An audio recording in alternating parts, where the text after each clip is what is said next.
to you by Sensodyne K. बस pack नहीं है। SLS पैराफिन और दूध का करंट भी कौन? तो लाइफ का करंट ऑन? कुछ भी। तो ट्राई करके देख ले। Sensodyne K toothpaste for sensitive teeth. Supreme court में 14 अगस्त को एक ऐसे मामले पर सुनवाई हुई जिसके लिए चीफ जस्टिस ऑफ इंडिया सहित 9 जजों की संवैधानिक पीठ को बैठना पड़ा। जी, ये एक कॉन्स्टिट्यूशनल बेंच थी। 80 से ज्यादा अपीलों को क्लब करके जोड़ के ये सुनवाई की जा रही थी। मामला ये कि जो खनिज पदार्थ हैं, मिनरल्स हैं, उन पर टैक्स लगाने का और राजस्व कमाने का हक किसका है, राज्य की सरकारों का या केंद्र की सरकार का।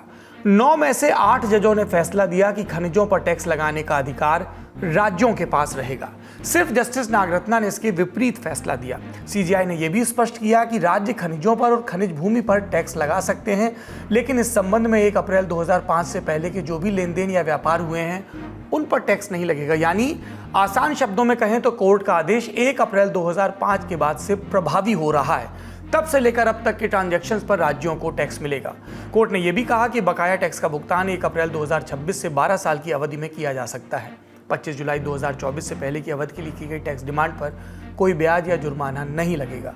कोर्ट के इस फैसले से खनिज संपन्न राज्य मसलन ओडिशा, झारखंड, पश्चिम बंगाल, छत्तीसगढ़, मध्य प्रदेश और आंध्र प्रदेश आदि को फायदा होगा। कोर्ट में केंद्र सरकार के साथ साथ माइनिंग कंपनियों ने भी कहा था कि राज्य को टैक्स लगाने का अधिकार नहीं होना चाहिए, क्योंकि ये मामला आता है खनिज विभाग के तहत और इस पर कोई भी कॉल लेता है केंद्र। लेकिन राज्य सरकारों ने तर्क दिया कि जमीन उनकी तो टैक्स भी उनका, क्योंकि उन्हें राजस्व का नुकसान हो रहा है। झारखंड और ओडिशा सरकार की तरफ से पेश हुए थे वरिष्ठ वकील राकेश द्विवेदी, जिन्होंने पिछली सुनवाई में सुप्रीम कोर्ट में कहा कि राज्य सरकार के पास सभी तरह की जमीनों पर टैक्स लगाने का अधिकार है, तो फिर यहाँ क्यों नहीं। ये मामला इस लिहाज से भी अहम रहा क्योंकि बहुत कम ही मौक़ों पर हमने देखा कि इतने सारे जजों की बेंच, वो भी सीजीआई समेत, किसी मामले पर सुनवाई के लिए बैठे। पर हम जानते हैं जब भी संवैधानिक पीठ बनती है सीजीआई की ही अध्यक्षता में बनती है। चलते चलते आपको यह भी बता दें कि इस पीठ का काम क्या होता है। जब कोई ऐसा केस कोर्ट के सामने आता है जिसमें देश के संवैधानिक ढांचे का और उसमें दी गई व्यवस्थाओं की व्याख्या का जिक्र हो, तो कोर्ट स्वविवेक से संवैधानिक पीठ का गठन करता है। इसमें कम से कम 5 जज होते हैं। मामला बड़ा हो या बेंच फैसले पर ना पहुंच पाए तो जजों की संख्या बढ़ा दी जाती है। खरीद केस वाले में 9 जजों की संविधान पीठ इसलिए बिठाई गई क्योंकि ये मामला राज्य और केंद्र की शक्तियों के बंटवारे से जुड़ा था। राज्य और केंद्र सूची से जुड़ा था, जिसका विस्तृत वर्गीकरण संविधान में है।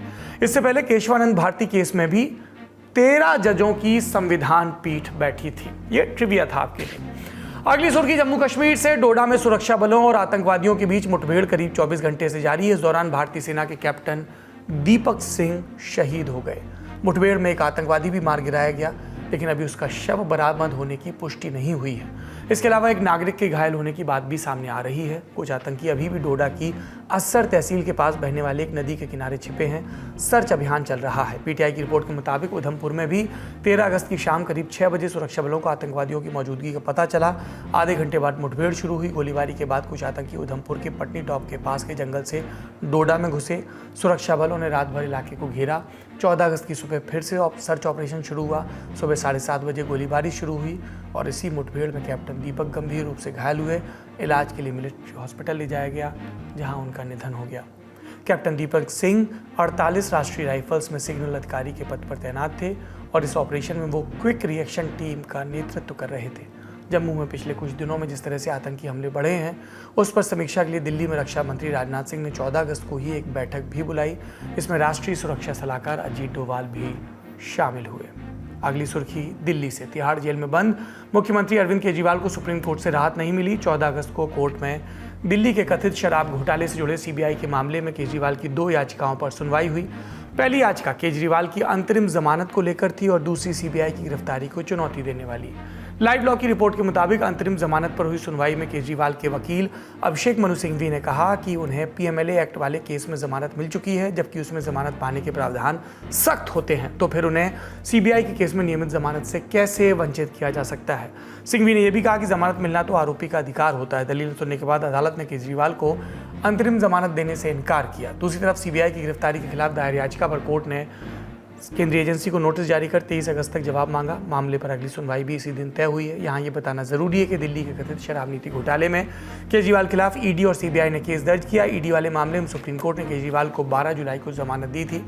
इस वक्त सीबीआई वाले केस में केजरीवाल दिल्ली की तिहाड़ जेल में बंद है। अगली सुर्खी बिहार से। पूर्व विधायक अनंत सिंह को पटना हाईकोर्ट ने AK-47 केस में बरी कर दिया। उन्हें घर पर AK-47 रखने के मामले में 2019 में गिरफ्तार किया गया था। MP MLA कोर्ट ने उन्हें आर्म्स एक्ट में 10 साल की सजा सुनाई थी। लोअर कोर्ट के इस फैसले के खिलाफ अनंत सिंह हाईकोर्ट पहुंचे और अब यहां से उन्हें सबूतों के अभाव में बरी किया गया। हालांकि अनंत पर अभी भी कई मुकदमे चल रहे हैं, जैसे कि 2022 में इंसास राइफल की बरामदगी वाला केस। इसलिए वो जेल से बाहर कब आएंगे ये अभी नहीं कहा जा सकता, या शायद कहा जा सकता है राजनीतिक जरूरतों के हिसाब से बाहर आएंगे। आपको याद होगा इसी साल 5 मई को अनंत सिंह पटना की बेऊर जेल से पैरोल पर 15 दिनों के लिए बाहर आए थे। लोकसभा का चुनाव चल रहा था, अनंत सिंह JDU का सपोर्ट कर रहे थे, इसलिए इस पैरोल पर विवाद हुआ था। जेल से बाहर आकर उन्होंने मुंगेर लोकसभा सीट, जहां की एक विधानसभा से वो विधायक हैं, वहां से JDU प्रत्याशी लल्लन सिंह को समर्थन का ऐलान किया था। मैंने कहा विधायक हैं, सत्य है विधायक थे।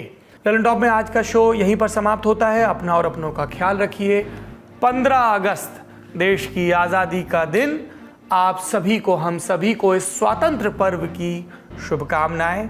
कोई भी कदम उठाएं नागरिक के तौर पर तो ये याद रखें हमारे पुरखों ने कितना संघर्ष किया, सत्याग्रह के रास्ते पर चलकर, क्रांति के रास्ते पर चलकर, इस दिन के लिए जब हम एक आज़ाद वतन में सांस ले सकें। आज़ादी मुश्किल से, मेहनत से मिली है, इसे बचा कर रखना, संवार कर रखना हमारी और आपकी सबकी जिम्मेदारी है।